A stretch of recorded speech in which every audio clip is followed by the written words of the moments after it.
ইউরোপের দেশ সুইজারল্যান্ডের ব্যাংকগুলোতে বাংলাদেশিদের জমা অর্থের পরিমাণ বাড়ার পেছনে নানা কারণ দেখছেন বিশেষজ্ঞরা। এর মধ্যে বৈধ অবৈধ দুই ধরনের অর্থই থাকতে পারে বলে মনে করেন তারা।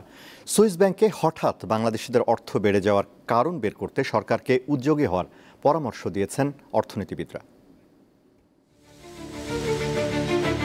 সুইজারল্যান্ডের কেন্দ্রীয় ব্যাংক সুইস ন্যাশনাল ব্যাংকের বার্ষিক প্রতিবেদন অনুযায়ী 2024 সালের শেষে সুইজারল্যান্ডের বিভিন্ন ব্যাংকে বাংলাদেশিদের জমা অর্থের পরিমাণ ছিল 58,95,00,000 সুইস ফ্রাঁ। 2023 সালে ছিল 1,77,00,000 ফ্রাঁ। এক বছরে বাংলাদেশিদের জমা অর্থের পরিমাণ বেড়েছে 57,18,00,000 ফ্রাঁ। বর্তমানে বাংলাদেশি মুদ্রায় প্রতি ফ্রাঁর বিনিময় মূল্য প্রায় 149 টাকা। সেই হিসেবে সুইস ব্যাংকে বাংলাদেশিদের জমার পরিমাণ প্রায় 8,784 কোটি টাকা। এসএনবির প্রতিবেদন অনুযায়ী 2022-23 সালে পরপর 2 বছর সুইস ব্যাংকে বাংলাদেশিদের জমা অর্থের পরিমাণ উল্লেখযোগ্য পরিমাণে কমে গিয়েছিল।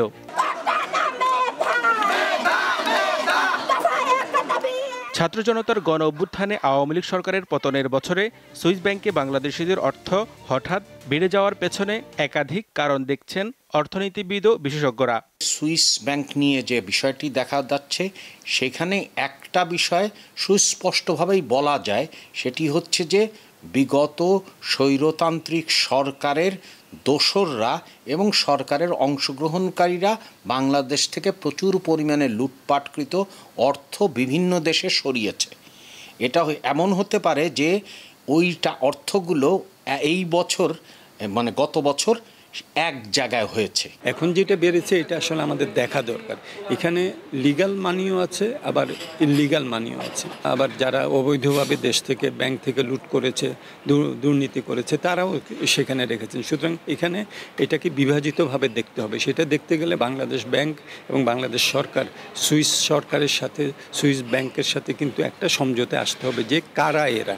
দুদকের সাবেক মহাপরিচালক বলেন, অপরাধীরা আইনি চ্যানেলের কথা চিন্তা করে না। সুইস ব্যাংক বলছে যে এখন বাংলাদেশিদের অর্থ পরিমাণ আগের চেয়ে বেড়েছে, তাহলে দুদকের সেইটি অনুসন্ধান করা দরকার যে কারা সেইগুলো এবং সেগুলো কোথায় আছে। তারপরের করণীয় হচ্ছে যে আদালতের আদেশ নিতে হবে, ওইটাকে ফ্রিজ করা প্রথম পর্যায়ে। তারপরে সেই ব্যক্তির বিরুদ্ধে মামলা করা এবং বিচার করে বাজেয়াপ্ত করতে পারলে সেই অর্থ আপনার আনা যাবে।